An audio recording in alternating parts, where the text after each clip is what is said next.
সব চেনেলটোৰ সমদৰ্শকক অন্য এটা নতুন ভিডিঅ'লৈ স্বাগতম জনাইছোঁ। আপোনালোকে হয়তো আমাৰ চেনেলটোৰ ভিডিঅ'বিলাক চাইছে আৰু আমাৰ চেনেলটো ছাবস্ক্ৰাইবো কৰিছে, লাইকো কৰিছে, শ্বেয়াৰো কৰিছে। গতিকে সেইবাবে আমি যথেষ্টখিনি উৎসাহিত হৈছোঁ আৰু সেইবাবে আমি বহুতো নিয়মীয়া বাৰ্তা, চাকৰি সম্বন্ধীয় বাৰ্তাবিলাক আমি আমাৰ চেনেলত আগবঢ়াইছোঁ। এইখিনিতে এটা কথা কৈ থৈ দিওঁ, আমি কেতিয়াবা প্ৰাইভেট জবৰ যি নিউজ আছে সেই কথা খুব কমহে ডালোঁ, কাৰণ প্ৰাইভেট জবৰ বেছিকৈ অথেণ্টিকেশ্যন নাথাকে, যাক ভেৰিফাই কৰাটো যথেষ্টখিনি অসুবিধা হয়। তথাপি আমি যিমান পাৰোঁ এটা বা দুটা প্ৰাইভেট জবৰ বিষয়ে এই চেনেলটোৰ যোগেদি দিবলৈ চেষ্টা কৰিম, যিকেইটাৰ অথেণ্টিকেশ্যন চাব, যিকেইটাৰ কোনো ধৰণৰ আপোনালোকৰ ঠগবাজি খোৱাৰ চান্স নাথাকে। যি কি নহওক, আমাৰ এই চেনেলটোত সাধাৰণতে আমি বেছিকৈ গভৰ্ণমেণ্টৰ যিবিলাক জব আছে গ্ৰেড 3, গ্ৰেড 4 তাৰ ওপৰত বেছিকৈ বিশেষকৈ গুৰুত্ব দিয়া হয় আৰু তাৰ উপৰিও টিচাৰ জবেই হওক বা বেলেগ জবেই হওক তাৰ বিষয়ে আমি যথেষ্টখিনি আলোচনা কৰোঁ। গতিকে আজি আপোনালোকৰ বাবে আমি লৈ আহিছোঁ যি বাহানা কলেজ আছে যোৰহাটৰ, সেই কলেজখনত গ্ৰেড 3 আৰু গ্ৰেড 4ৰ যি পোষ্টৰ খালী হৈছে পদকেইটা, সেই পদকেইটাৰ আচলতে পূৰাবৰ বাবে তেওঁলোকে এখন এডভাৰটাইজমেণ্ট ওলাই দিছে। সেই এডভাৰটাইজমেণ্টখনৰ ওপৰত ভিত্তি কৰি আপোনালোকে সেই পোষ্টকেইটা গ্ৰেড 3 আৰু গ্ৰেড 4ৰ পোষ্টকেইটা কেনেকৈ এপ্লাই কৰিব সেই বিষয়ে আপোনালোকক অৱগত কৰিম। গতিকে প্ৰথমতে মই আপোনালোকক তেওঁলোকৰ অৰ্থাৎ বাহানা কলেজৰ পৰা যি তেওঁলোকৰ এডভাৰটাইজমেণ্ট দিছিল সেই এডভাৰটাইজমেণ্টটো মই দেখুৱাই দিছোঁ। এই এডভাৰটাইজমেণ্টটোৰ ডেটটো হৈছে 14 আগষ্ট 2024। গতিকে তেওঁলোকে দেখিছিলে যে situation vacant in pursuance of DAC letter number, গতিকে এই নাম্বাৰটো দি দিয়া হৈছিলে 30/10/2023 তাৰিখে। গতিকে তেওঁলোকে কৈছিলে যে applications are invited along with complete biodata with contact number and email and self-attested copies of all the testimonials for direct requirement of the following vacant sanctioned post of grade 3 and grade 4 in Bahana College as per existing guidelines. গতিকে ইয়াত আচলতে grade 3 আৰু grade 4ৰ পোষ্টকেইটাৰ বাবে সম্পূৰ্ণৰূপে sanction post হয়। মই এতিয়া কৈছোঁ সম্পূৰ্ণৰূপে গভৰ্ণমেণ্ট চেংচন পোষ্ট হয়। এই পোষ্টটোত এপ্লাই কৰিবৰ কাৰণে আপোনালোকৰ পৰা এপ্লিকেশ্যন ফৰ্ম বিচৰা হৈছে। কেনেকৈ এপ্লাই কৰিব সেই কথা মই পাছলৈ আপোনালোকক ক'ম। প্ৰথমতে আমি ডিছকাছ কৰি ল'ম যে কোনটো পোষ্টত কিমানটা ছিট আছে। প্ৰথমটো পোষ্ট হৈছে গ্ৰেড 3 পোষ্ট আছে এটা। তাৰপিছত লাইব্ৰেৰী এছিষ্টেণ্ট আনৰিজাৰ্ভৰ কাৰণে আছে। গতিকে ছেকেণ্ডটো পোষ্ট হৈছে গ্ৰেড 4 য'ত 3টা পোষ্ট আছে। গ্ৰেড 4ৰ প্ৰথমটো পোষ্ট ৰিজাৰ্ভ আছে OBC বা MOBCৰ কাৰণে। তাৰপিছত লেবৰেটৰী বিয়েৰাৰৰ 2টা পোষ্ট আছে, তাৰে এটা ৰিজাৰ্ভ আছে ST প্লেনৰ কাৰণে আৰু এটা পোষ্ট ৰিজাৰ্ভ আছে আনৰিজাৰ্ভৰ কাৰণে। গতিকে এই 4টা পোষ্ট আচলতে বাহানা কলেজৰ যি আমাৰ অধ্যক্ষ মহোদয় আছে তেখেতে এই ভেকেণ্ট পোষ্টকেইটাৰ এডভাৰটাইজমেণ্টটো কৰিছিল যোৱা 14 আগষ্টৰ তাৰিখে। গতিকে এতিয়া মই ক'বলগীয়া বিষয়টো হৈছে যে এডুকেশ্যন কোৱালিফিকেশ্যনটো কি হ'ব। গ্ৰেড 3 অৰ্থাৎ লাইব্ৰেৰী এছিষ্টেণ্টৰ কাৰণে আপোনালোকৰ কি হ'ব লাগিব, বেচেলৰ ডিগ্ৰীটো অৰ্থাৎ গ্ৰেজুৱেশ্যন ডিগ্ৰীটো থাকিব লাগিব আৰু লগতে আপোনালোকৰ কম্পিউটাৰৰ ডিপ্ল'মাৰ যি চাৰ্টিফিকেট আছে সেই এখন লাগিব আৰু আপোনালোকৰ কম্পিউটাৰত ইংলিছ আৰু আছামিজ টাইপিঙৰ যি স্কিল আছে সেইটো থাকিব লাগিব। পুনৰ কৈছোঁ, গ্ৰেড 3 যিটো পোষ্ট ওলাইছে বাহানা কলেজত তাৰ বাবে বিশেষ কোনো যোগ্যতা বিচৰা নাই, কেৱল মাত্ৰ এনি ষ্ট্ৰীমত গ্ৰেজুৱেশ্যনটো বিচৰা হৈছে, লগতে কম্পিউটাৰৰ ডিপ্ল'মা চাৰ্টিফিকেটখন বিচৰা হৈছে আৰু স্কিল হিচাপে আপোনালোকৰ ইংলিছ আৰু আছামিজ টাইপিঙৰ স্কিলটো থাকিব লাগিব বুলি তেওঁলোকে জনাইছে। দ্বিতীয়টো পোষ্ট আছিল গ্ৰেড 4ৰ, য'ত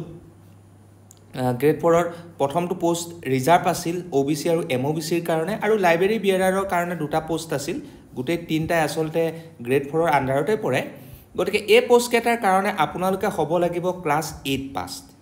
গতিকে বিশেষ কোনো অৰ্হতা ইয়াতো বিচৰা নাই, কেৱল মাত্ৰ আপোনালোকে 8 পাছ হ'লেই হ'ল। আৰু কিছুমানে আমাক প্ৰশ্ন কৰে যে মই 10 পাছ কৰিছোঁ, মই হায়াৰ ছেকেণ্ডেৰী পাছ কৰিছোঁ, আমি এপ্লাই কৰিব পাৰিম নি গ্ৰেড 4ৰ কাৰণে। একচুৱেলি গ্ৰেড 4ৰ কাৰণে মিনিমাম কোৱালিফিকেশ্যন হৈছে 8 পাছ আৰু মেক্সিমাম কোৱালিফিকেশ্যন হৈছে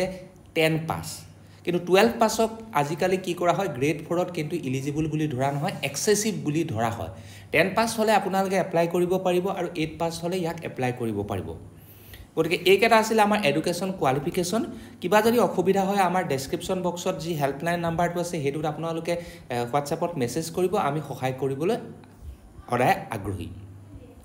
তাৰ পিছত বয়সৰ সীমাটোৰ কথা মই এতিয়া কৈ দিছোঁ বয়সৰ সীমাটো সাধাৰণতে আপোনালোকৰ 18 বছৰতকৈ কম হ'ব নালাগিব আৰু 40 বছৰতকৈ বেছি হ'ব নালাগিব যিবিলাক ST আছে OBC আছে তেওঁলোকে আৰু PWD আছে তেওঁলোকে এজ ৰিলেক্সেশ্যনটো এপ্লাই কৰিব পাৰে as per the government rules যেনেকৈ ST আৰু SC ৰ কাৰণে 5 বছৰ ৰিলেক্সেশ্যন আপোনালোকৰ OBC ৰ কাৰণে 3 বছৰ ৰিলেক্সেশ্যন দিয়া হয় গতিকে হেতু আপোনালোকে মিলাই ল'ব এজ পাৰ গভৰ্ণমেণ্ট ৰুলছৰ মতে তাৰ পিছত আপোনালোকৰ আৰু এটা বিচৰা হৈছে হেতু হৈছে যে আপোনালোক পাৰ্মানেন্ট ৰেসিডেন্ট হ'ব লাগিব অসমৰ অৰ্থাৎ আপোনালোকৰ PRC সাৰ্টিফিকেটখন থাকিব লাগিব আৰু আপোনালোকৰ প্ৰফিচিয়েন্সি থাকিব লাগিব লোকেল ল্যাঙ্গুৱেজ যেটো হৈছে আসামিজ অৰ্থাৎ আপোনালোকে অসমীয়াত কথা বতৰা কৰিবলৈ পাৰিব লাগিব তাৰ পিছত কোনোবা ব্যক্তিয়ে যদি ইতিমধ্যে চাকৰি কৰি আছে বা যিকোনো এটা চাকৰিত কৰি আছে গভৰ্ণমেণ্টৰ তেওঁলোকে কিন্তু NOC প্ৰভাইড কৰিব লাগিব যদিহে তেওঁলোকে কলেজ পৰ্যায়ত চাকৰিটো কৰিব বিচাৰে গতিকে মই পুনৰ কৈছো যিকোনো ব্যক্তিয়ে যদি কৈছো যে কোনোবা এটা চাকৰি কৰি আছে গভৰ্ণমেণ্টৰ তেওঁলোকে কিন্তু প্ৰপাৰ চেনেলৰ জৰিয়তে NOC এপ্লাইৰ যোগেদিহে এই চাকৰিটো এপ্লাই কৰিব পাৰিব তাৰ পিছত কথাটো হ'ল যে আপোনালোকে এতিয়া এপ্লাই কেনেকৈ কৰিব এটা এপ্লাই কৰাৰ আমাৰ প্ৰসেসটো হৈছে আসাম গেজেট পাৰ্ট 9 যিখনক ষ্টেণ্ডাৰ্ড ফৰ্ম বুলি কোৱা হয় সেই ফৰ্মখন আপোনালোকে ডাউনলোড কৰি ল'ব ডাউনলোড কৰি লোৱাৰ পিছত সেইখনত যি পাৰ্টিকুলাৰছ আছে যি ডিটেইলছ আছে যি পাৰ্সোনাল ডিটেইলছ আছে এডুকেশ্যন কোৱালিফিকেশ্যন আছে সকলোবিলাক আপোনালোকে ভৰাই ল'ব তাৰ পিছত আপোনালোকে বেংকত গৈ কি কৰিব গ্ৰেড 3 ৰ কাৰণে 500 টকাৰ এটা ডিমান্ড ড্ৰাফট কাটিব লাগিব আৰু গ্ৰেড 4 ৰ কাৰণে আপোনালোকে 300 টকাৰ এটা ডিমান্ড ড্ৰাফট কাটিব লাগিব in favor of principal Bahana College Jorhat এটো নামত আপোনালোকে এটা ডিমান্ড ড্ৰাফট কাটিব লাগিব ডিমান্ড ড্ৰাফটৰ পইচাটোৰ বিষয়ে মই আমাৰ ডেসক্ৰিপচন বক্সটো উল্লেখ কৰিম গতিকে আপোনালোকে তাৰ পৰাও চাই ল'ব পাৰিব গতিকে কাৰোবাক যদি এপ্লিকেশন ফৰ্মখন লাগে আমাক কন্টাক্ট কৰিব আমি WhatsAppৰ জৰিয়তে আপোনালোকক প্ৰভাইড কৰিম গতিকে তেওঁলোকে ডিমান্ড ড্ৰাফটটো কটাৰ পিছত গ্ৰেড 3 আৰু গ্ৰেড 4ত গ্ৰেড 3 কাৰণে 500 গ্ৰেড 3 কাৰণে 300 টকা হেতু আপোনালোকে ডিমান্ড ড্ৰাফটটো কটাৰ পিছত আপোনালোকে ষ্টেণ্ডাৰ্ড ফৰ্মখনৰ হৈতে ডিমান্ড ড্ৰাফটখন গাঠি দিব এটা জেৰক্স কপি কিন্তু নিজৰ লগত ৰাখিবলৈ নাপাহৰিব গাঠি দিয়াৰ পিছত আপোনালোকৰ যি নেসেসাৰী ডকুমেন্টছ আছে এইবিলাক জেৰক্স কৰি তাত সেলফ এটেচ কৰি দিব আৰু দুখন ৰিসেন্ট পাসপোৰ্ট সাইজ ফটোগ্ৰাফ কিন্তু লগাবলৈ নাপাহৰিব ষ্টেণ্ডাৰ্ড ফৰ্মখনত এখন পাসপোৰ্ট সাইজ ফটোগ্ৰাফ লগাই দিব তাৰ পিছত আপোনালোকে কি কৰিব লগত এখন PRC গাঠি দিব আৰু এমপ্লয়মেন্ট এক্সচেঞ্জৰ যিখন সাৰ্টিফিকেট আছে হেখনো গাঠি দিবলৈ নাপাহৰিব যদি কোনোবা ব্যক্তিয়ে এজ ৰিলেক্সেশ্যন অৰ্থাৎ বয়সৰ সীমাটো 40 যদি পাৰ হৈ গৈছে তেওঁলোকে যদি কাষ্ট ৱাইজত ৰিলেক্সেশ্যনটো বিচাৰে তেন্তে তেওঁলোকে কাষ্ট সাৰ্টিফিকেটখন প্ৰভাইড কৰিব লাগিব গতিকে আপোনালোকে সেই সকলোবিলাক কৰ্ম কৰাৰ পিছত কি কৰিব লাগিব আপোনালোকৰ যি এপ্লিকেশন ফৰ্মখন আছে সেই ফৰ্মখন আপোনালোকে উইদিন 15 ডেজৰ ভিতৰত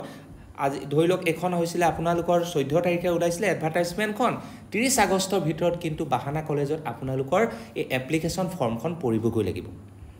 তাৰ বাবে আমি আমাৰ ডেসক্ৰিপচন বক্সত আপোনালোকক এড্ৰেছটো দি দিম বা এড্ৰেছটো আপোনালোকে গম পাইছে এনেকা লিখিব যে এড্ৰেছটো টু দা প্ৰিন্সিপাল বাহানা কলেজ জুৰহাট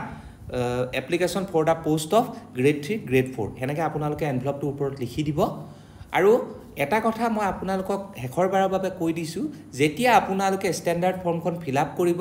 তাত কিন্তু একেবাৰে অথেন্টিকেট যেটো মোবাইল নম্বৰ আপোনালোকৰ ফোন লাগে হেতু নম্বৰ দিব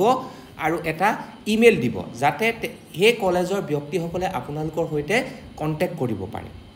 গতিকে এয়া আছিল আজি আমাৰ ভিডিওটোৰ মুখ্য উদ্দেশ্য আপোনালোকে 30 আগষ্টৰ পিছত কিন্তু এপ্লিকেশনখন পঠালে আপোনালোক কিন্তু একচেপ্ট কৰা নহব অৰ্থাৎ আপোনালোকৰ এপ্লিকেশন ফৰ্মখন ৰিজেক্ট হ'ব গতিকে 30 আগষ্টৰ আগতে আপোনালোকে তাক হয় বাই হ্যান্ড দিবগৈ নহয় বাই পোষ্ট পঠিয়াবলৈ চেষ্টা কৰিব গতিকে এইটো আছিল আজি আমাৰ ভিডিওটোৰ মুখ্য উদ্দেশ্য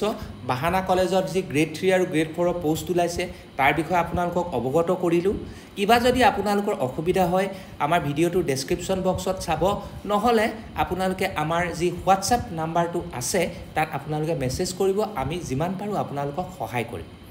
গতিকে ইয়াকে কৈ আপোনালোকৰ পৰা বিদায় মাগিছো ধন্যবাদ জয় আই অসম